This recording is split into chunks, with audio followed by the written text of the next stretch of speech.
wanakamilisha ziara yao eneo la Gusii kwa kuzuru maeneo ya Ogembo, Kenyenya, Nyamache kisha Masimba wanako kamilishia ziara hiyo yao ya siku 3 ambayo ilianza siku ya Jumatatu. Mwanahabari wetu Kombo Alfayo yuko kwenye msafara huo na kwa sasa tunaungana naye atujuze mengi zaidi. Kombo. Naam, asante sana. Nipo hapa mjini Ogembo ambapo mtazamo mzima unaonekana ukiangalia kwamba ni wakazi ambao wameweza kufika katika eneo hili. Kumbuka kwamba ni siku ya mwisho ya ziara ya uongozi ule wa upinzani katika eneo hili la Gusii wakiongozwa na Daktari Fred Matiang'i ambaye ni naibu mwenyekiti wa chama cha Jubilee. Hata atakuwa anazungumza na wakazi watueleze, je, ziara hii ya siku 3 katika eneo hili la Gusii mapokezi yalikuwa vipi licha ya vurugu kuweza kuonekana katika mikutano mbalimbali, ikiwa ni siku ya mwisho. Wao wameona vipi hasa safari hii? Tutakuwa nakukaribisha mweze kufika hapa. Tueleze jina lako ni nani? Je, ziara hii ya upinzani katika eneo hili la Gusii umeona vipi? Kwa majina mimi ni Ibrahim Onami Ombuya ambaye ni former MCA wa South Sengera. Ningependa kusema kwamba nimekuwa kwa huu mkutano tangu siku ya kwanza. Tukitoka Ekerenyo kwenda Keroka na baadaye Kisii.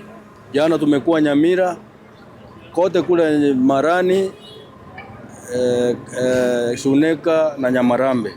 Siku ya kwanza ndio tulishuhudia visa kidogo kidogo vya uuni, lakini kama vile Keroka, wale waliochomewa gari ni watu ambao walitaka kufuruga mkutano wa amani wa viongozi wa upinzani, na wale wengine waliopata majeraha kidogo kule Kisii. Sisi kitu tunaomba viongozi wa opposition, United Opposition, wanaendelea kufanya kampeni zao wakiwa na amani sana. Tungependa kuomba viongozi wa upande wa serikali wawache kutumia vijana wetu, kwa sababu imeonekana dhahiri kwamba ndio hao viongozi wanatoa pesa ili kuvuruga mikutano ya amani. Lakini mikutano ambayo tumeshuhudia kuanzia jana ni mikutano imekuwa ya amani, na leo hapa Bomachoge mtashuhudia mikutano ambayo itafanywa ya amani. Sisi ile kitu naomba, watu wetu ni watu ambao wamekuwa wakarimu sana, na wamesema wao hawataki pesa, wanataka kuja kupata sera za viongozi wa upinzani. Na ningependa kusema wale viongozi wetu kama kina Osoro ambao wanasema sisi hatutoi pesa, wao ndio wanatoa pesa. Viongozi wanataka kujua sera ya viongozi wa opposition na vile serikali inavyoongozwa. Asante. Napenda kupata mwingine kiongozi, tueleze wewe wito wako kwa vijana ni upi, na sasa je, unaona kwamba siasa hii ambayo inaendelea kufua dafu? Naam, kwa majina mimi naitwa Jared Juma, mmoja wa viongozi wa vijana hapa kutoka eneo la Bomachoge.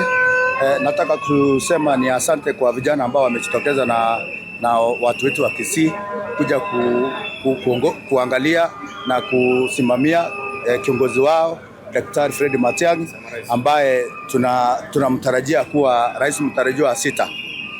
Kwa sasa vile tumefika hapa naona kuna amani sana, na tunatarajia iendelee hivyo mpaka siku ya leo iishe. Naam.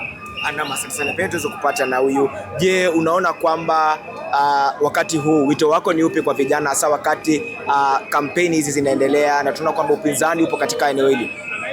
Mimi kwa majina naitwa Mugabe Duncan, mimi ni kiongozi wa vijana hapa Kisii.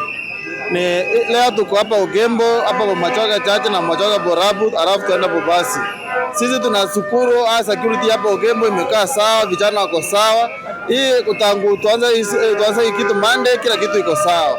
Tunahimiza vijana hapa Kenya, sisi tunataka amani, kwa sababu ndio nchi pekee tuko nayo. Na kitu kingine, umeona uchumi imekuwa vibaya sana. Ndasi watu tunasema ni one time. Hapa Kisii ni one time, Ukambani tunaenda Ukambani tupite hata Mount Kenya. Tunataka amani na message ni moja, ni one.